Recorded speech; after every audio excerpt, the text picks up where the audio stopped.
Da Fresh Morning. Da Fresh Morning.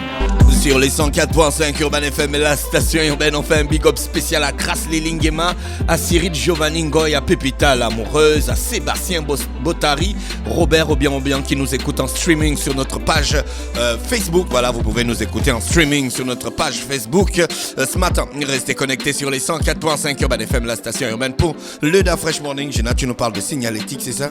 Oui, tous ceux dont on a cité les noms là. De répondre présent si vous êtes présent. Présent. Mais ils sont déjà présents. Krasli Lingema, présente.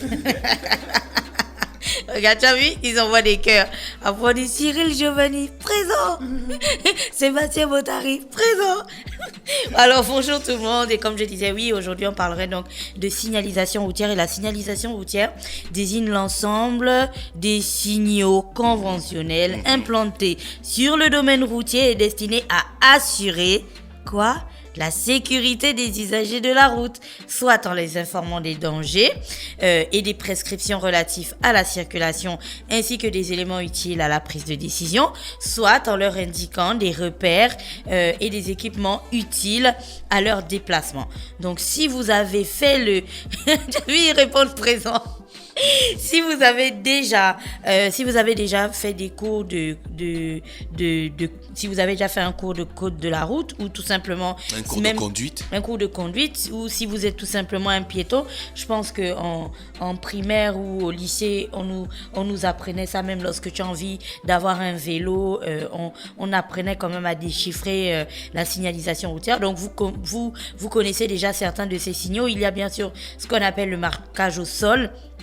Il y a tout ce qui est panneaux de signalisation, et puis il y a aussi les feux tricolores, et puis voilà. Donc en gros, c'est de ça dont on parlerait aujourd'hui.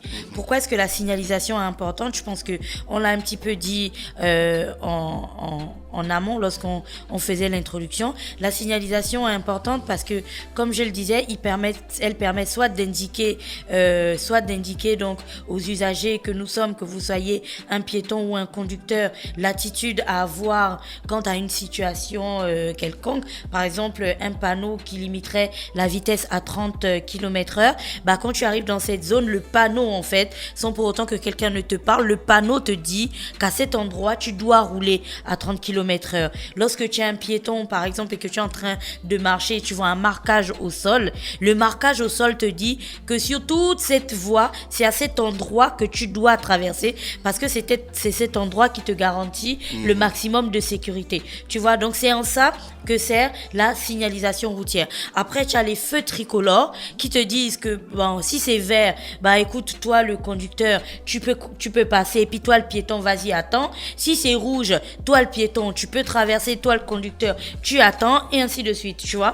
Donc c'est en ça que la signalisation est vraiment importante, et la signalisation contribue fortement à la sécurisation donc des déplacements dans la ville, et contribue bien sûr à la lutte contre les accidents de la circulation et autres.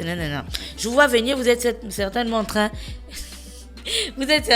de vous demander que oui, mais tu vas pas nous faire un code de la route et tout. Où est-ce que tu veux en venir? Je viens petit à petit vers le fait qu'aujourd'hui, en fait, parler de signalisation dans notre pays, c'est vraiment triste, parce que quand vous faites votre cours de permis de conduire et que vous ressortez du cours de permis de conduire, en gros, il y a des panneaux, ou même la plupart des panneaux que vous voyez, que vous ne verrez que dans votre livret du code. Parce que dans la ville, dans la rue, ces panneaux n'existent pas. Même les panneaux de sens interdit n'existent pas. En gros, à Libreville, on fonctionne véritablement genre à l'instinct. Tu roules et puis tu te dis, ouais, ça c'est une zone où je pourrais aller à 30 km/h, et puis tu vas à 30 km/h. Après tu te dis, ouais, ça c'est une zone où je peux pomper un 180. Et puis tu pompes un 180. En fait, il n'y a pas du tout de signalisation. Et pire encore, dans toute cette histoire, les feux tricolores aujourd'hui sont devenus véritablement quelque chose de... C'est une denrée rare, en fait, les feux tricolores. Nous, on les a, mais ils servent... On a l'impression qui servent beaucoup plus de décoratifs qu'autre chose. Je vous prends l'exemple des feux tricolores qui se trouvent au PK8.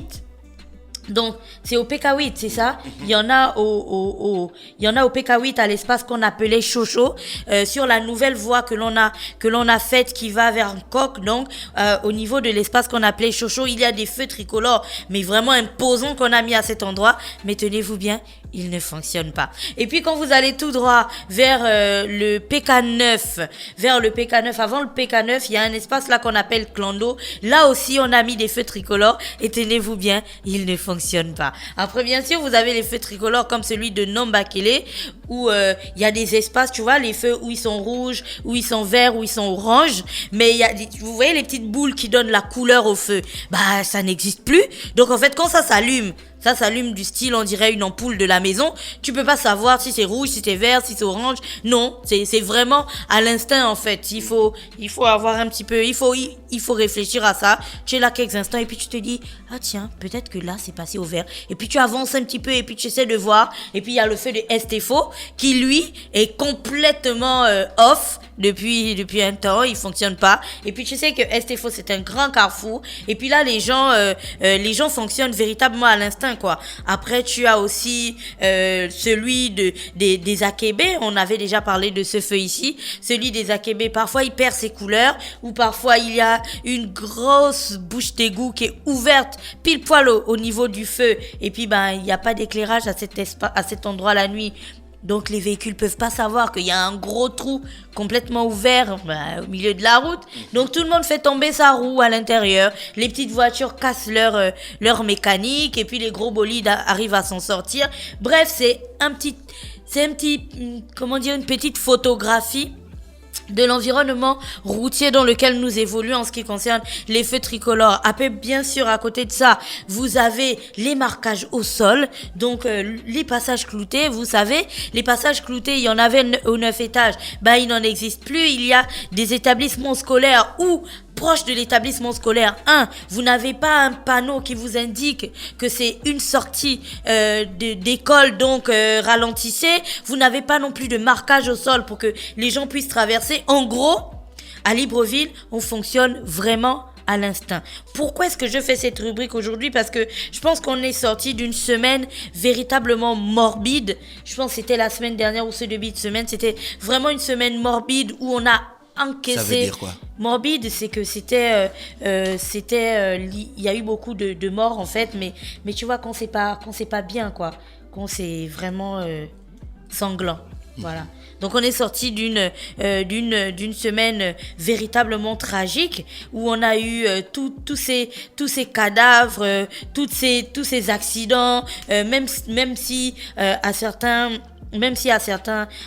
endroits, il n'y a pas eu mort d'homme du style extraordinaire et tout, mais à d'autres endroits, il y a véritablement eu des dégâts matériels, mais énormes.